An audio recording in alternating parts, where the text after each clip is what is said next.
ధనుసు రాశి వారికి ఈ వారం సానుకూల పరిస్థితి గోచరిస్తోంది. గడిచిన 4 వారాల కంటే ఈ వారం కొంచెం బాగుందని చెప్పచ్చు. సప్తమంలో గురువు కంబస్ట్ అయినా, చతుర్థంలో శని బలంగా ఉన్నారు. వృత్తి వ్యాపారంలో చక్కగా రాణించగలుగుతారు. రావాల్సిన బెనిఫిట్స్ వస్తాయి. ఎప్పటి నుంచో పెండింగ్లో ఉన్న ఒక ప్రాజెక్టు ఈ వారం వచ్చే విధంగా గోచరిస్తోంది. వ్యాపార పరంగా కూడా నత్తనడకగా నడుస్తున్న ఏవైతే వ్యవహారాలు ఉన్నాయో ఈ వారం నుంచి కొద్దో గొప్ప ప్రారంభమవుతాయి. ఇది ఒక మంచి శుభసూచకం అని చెప్పచ్చు. కష్టాన్ని తగిన ప్రతిఫలం లభిస్తుంది. అయ్యో క్లయింట్స్ పోయారే అన్న బాధ లేకుండా కొత్త క్లయింట్స్ రావడం, కొత్త ప్రాజెక్టులు రావడం, అధిక ధనం కూడా వచ్చే అవకాశం కూడా లేకపోలేదు. వాటిని సద్వినియోగపరచుకోండి. ఉద్యోగంలో చిన్న చిన్న ఇబ్బందులున్నా తొలగిపోతాయి. మంచి కాలం అని చెప్పచ్చు వీరికి.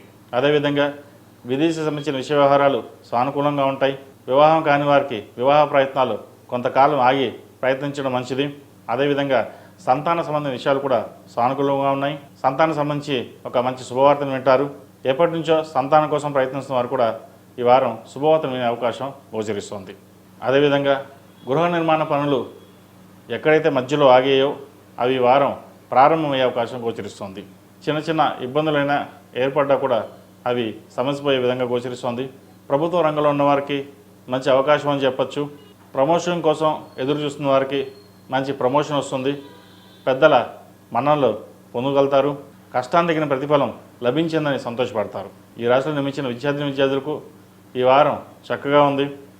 బెనిఫిట్స్ బాగా పొందగలుగుతారు. రాత పరీక్షల్లో మంచి మార్కులు సంపాదిస్తారు. వీళ్ళకి అర్ధాష్టంశ నడుస్తున్నా సరే శని చతుర్థంలో బలంగా ఉన్నారు. వైద్య వృత్తి చేయాలనుకున్న వారికి కొంచెం ఇబ్బందికరమైన వాతావరణం. అదేవిధంగా అకౌంటింగ్ సెక్షన్ ఉన్న వారికి, ప్రభుత్వపరమైన రాత పరీక్షల వాళ్ళకి, సాంకేతిక పరంగా విద్య అభ్యసించే వారికి ఈ వారం బాగుందని చెప్పచ్చు. విదేశీ సంబంధించిన విషయ వ్యవహారాలు వీరికి సానుకూలంగా ఉన్నాయి. అయితే ఖర్చు విషయంలో కొన్ని జాగ్రత్తలు తీసుకోవాలి. అధికంగా ఖర్చు పెట్టి దుర్వ్యసనాలకి బానిస కాకుండా ఉండాలి. అతిగా సోషల్ మీడియాను వాడడం కూడా ప్రమాదకరం. అది సోషల్ మీడియా వాడి మన లైఫ్ని, మన టైంని వృధా చేసుకుంటున్నామనే బాధ మీకు తెలియకుండా పోతుంది. కాబట్టి ఎంతవరకు సోషల్ మీడియాకి దూరంగా ఉండి చదువు మీద కాన్సన్ట్రేషన్ చేస్తే మంచి ఫలితాలు ఉంటాయి. 4 ఏళ్ళు కష్టపడితే 40 ఏళ్ళు సుఖపడతాం. అదే 4 ఏళ్ళు సుఖపడితే 40 ఏళ్ళు కష్టపడతాం. ఏది కావాలో మీరే నిర్ణయించుకోవాలి. మన పెద్దలు, తల్లిదండ్రులు ఎంత కష్టపడి మనం చదివిస్తున్నారు. మనం ఎలా ఉండాలి నలుగురిలోనూ. మీకు ఒక మంచి గుణం ఉందండి. నలుగురిలో ఒక గుడ్విల్గా ఉండాలి, డిగ్నిటీగా ఉండాలి, హుందాగా ఉండాలి, పేరు ప్రఖ్యాతలు రావాలని మీరు చాలా ఆలోచిస్తారు. అదొక మంచి విషయం అని చెప్పచ్చు.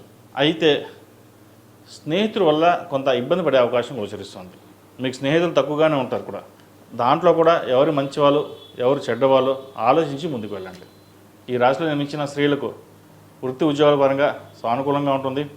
వ్యాపార పరంగా కూడా ఇబ్బందులు ఏముండవు. కొత్త ప్రాజెక్టులు వస్తాయి. హెల్త్ పరంగా మటుకి కొన్ని జాగ్రత్తలు తీసుకోవాలి. సర్జరీ అయ్యే ఛాన్సెస్ కూడా లేకపోలేదు. వాటి విషయంలో జాగ్రత్త తీసుకోండి. దూర ప్రాంతాల నుండి శుభవార్తను వింటారు. ఎక్కువగా పుణ్యక్షేత్రాలను సందర్శిస్తారు. ప్రస్తుతం ఉన్న పరిస్థితుల్లో దైవదర్శనం చేసుకోవడం చెప్పదగినది. అదేవిధంగా శనికి నువ్వుల నూనెతోటి తైలాభిషేకం చేయడం చెప్పదగిన సూచన. వీరికి అర్ధాష్టం శని నడుస్తోంది. అదేవిధంగా నువ్వులు దానంగా ఇవ్వండి, మంచి ఫలితాలు ఉంటాయి. ఈ రాశిలో నిర్మించిన వారు ప్రతిరోజు ప్రతినిత్యం ఓం నమస్తే వత్తులతోటి నువ్వులను పోసి దీపారాధన చేయండి. అదేవిధంగా కుబేర కుంకుమతో అమ్మవారిని పూజించండి, మంచి ఫలితాలు సంప్రాప్తిస్తాయి.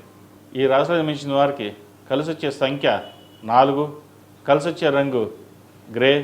ఏదైనా పని మీద బయటకు వెళ్ళేటప్పుడు సోమవారం కానీ శుక్రవారం కానీ వెళ్ళండి, మంచి ఫలితాలు సంప్రాప్తిస్తాయి.